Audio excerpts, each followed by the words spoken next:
Deputy CM प्रदर्शन करने में, उनकी कॉल डिटेल की जांच में और इंटरनेट की बातों में साफ साफ दिख रहा है कि उन्होंने कहा है अभी मुक्तेश्वरानंद को कि आप धरने पे बैठो।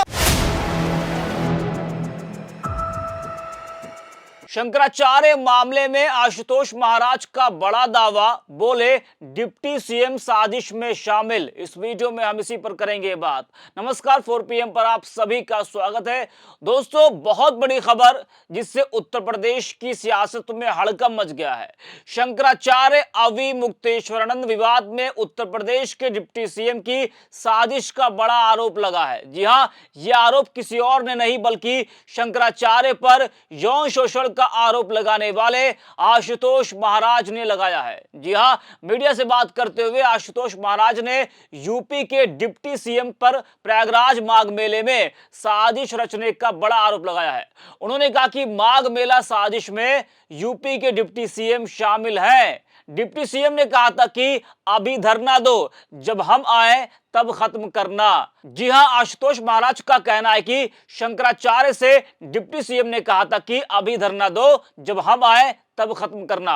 हालांकि आशुतोष महाराज ने दोनों में से किसी भी डिप्टी सीएम का नाम नहीं लिया है, लेकिन यह जरूर कहा है कि जल्द डिप्टी सीएम का नाम भी सामने आएगा। जरा आप भी सुनिए आशुतोष महाराज को। डिप्टी सीएम प्रदर्शन करने में, उनकी कॉल डिटेल की जांच में और इंटरनेट की बातों में साफ साफ दिख रहा है कि उन्होंने कहा है अभी मुक्तेश्वरानंद को कि आप धरने पे बैठो और आप जब मैं आऊंगा तो जब भी पानी पीना और जब भी धरना समाप्त करना। डिप्टी सीएम बिल्कुल बिल्कुल, ये सब चाल है कुर्सी हथियाने के लिए।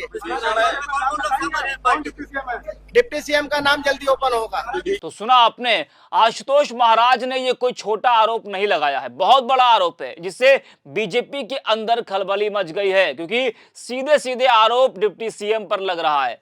अब वो कौन डिप्टी सीएम है जो शंकराचार्य को धरने के लिए उकसा रहे थे, जो कह रहे थे कि धरना दो, जब हम आएंगे तो खत्म करना? या फिर ये सिर्फ एक आरोप है या इसके पीछे एक बहुत बड़ी साजिश है? ये एक बड़ा सवाल है। आशुतोष महाराज जो आरोप लगा रहे कि डिप्टी सीएम ने उन्हें कहा था कि धरना दो, इससे तूफान खड़ा हो गया है। और वो ये भी कह रहे हैं कि ये कुर्सी हथियाने का प्लान है। वहीं आशुतोष महाराज के इस बड़े आरोप, बड़े दावे के बाद सोशल मीडिया और विपक्ष एक बड़ा सवाल खड़ा कर रहा है कि कहीं योगी जी की कुर्सी की बात तो नहीं कर रहे हैं आशुतोष महाराज, कि दोनों डिप्टी सीएम योगी जी की कुर्सी हथियाना चाहते हैं, इसलिए ये एक बड़ी साजिश शंकराचार्य के साथ मिलकर रची गई है। आज सत्ता की आंखों में आंख डालकर पत्रकारिता करना मुश्किल हो गया है। हम पर मुकदमों से लेकर चैनल को बंद करने का दबाव कई बार बनाया गया और अभी भी बनाया जा रहा है। मुश्किल दौर है, लेकिन हम हार नहीं मानेंगे। इसलिए 4 PM को आप सभी लोग ज्वाइन करें और निष्पक्ष पत्रकारिता को जिंदा रखने के लिए जितना हो सके हमारा आर्थिक सहयोग भी करें। उम्मीद है कि आपके सपोर्ट से ये जंग भी हम जीत पाएंगे। दोस्तों, यूपी बीजेपी में पहले से ही घमासान मचा हुआ है। शंकराचार्य मामले में बीजेपी के दोनों डिप्टी सीएम और योगी आदित्यनाथ के अलग अलग सुर। मुख्यमंत्री योगी आदित्यनाथ ने विधानसभा में बिना नाम लिए शंकराचार्य को निशाना बनाया था। उन्होंने कहा था कि संविधान सबसे ऊपर है, कोई भी व्यक्ति कानून से ऊपर नहीं है और हर कोई व्यक्ति शंकराचार्य नहीं लिख सकता है। डिप्टी सीएम केशव प्रसाद मौर्य और ब्रजेश पाठक ने अलग सुर में बात की थी, जो योगी जी की लाइन से एकदम अलग। केशव मौर्य ने शंकराचार्य को पूज्य और भगवान शंकराचार्य कहा था। उन्होंने कहा था कि पूज्य शंकराचार्य जी के चरणों में प्रणाम है। केशव ने अपमान की जांच की मांग भी की थी और संतों के सम्मान पर जोर दिया था। उनकी इस टिप्पणी की सराहना शंकराचार्य ने भी की थी और कहा था कि केशव सीएम बनने के काबिल हैं। वहीं इसी के साथ ही डिप्टी सीएम ब्रजेश पाठक का और भी तीखा बयान आया था। उन्होंने कहा था कि चोटी नहीं खींचनी चाहिए थी, चोटी खींचना महाअपराध है, महापाप है। ब्रजेश पाठक ने इसे धार्मिक अपराध बताया था और दोषियों के खिलाफ कड़ी कार्रवाई की मांग भी की थी। यह बयान योगी आदित्यनाथ की सख्ती से बिल्कुल उलट था। वही बयान के बाद ब्रजेश पाठक ने बटुकों का अपने आवास पर सम्मान भी किया था।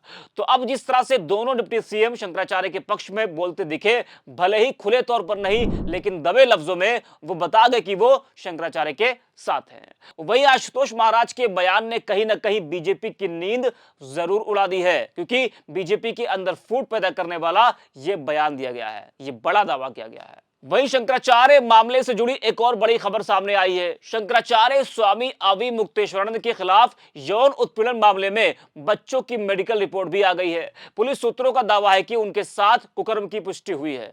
जी हां, पुलिस ने पीड़ित नाबालिगों का मेडिकल टेस्ट कराया था। 2 डॉक्टरों के पैनल ने प्रयागराज के सरकारी अस्पताल में मेडिकल टेस्ट किया था। इसके बाद रिपोर्ट बंद लिफाफे में जांच अधिकारी को सौंप दी गई है। अब इसे कोर्ट में कल पेश किया जाएगा। हालांकि थाना प्रभारी झूसी महेश मिश्रा ने बताया कि मेडिकल हो गया है, कोर्ट का मामला है, ज्यादा जानकारी नहीं दे सकते हैं। जी हां, तो जांच रिपोर्ट भी आ गई है और उसमें कुकर्म की पुष्टि हो गई है। तो क्या अब शंकराचार्य की गिरफ्तारी होगी? ये एक बड़ा सवाल है।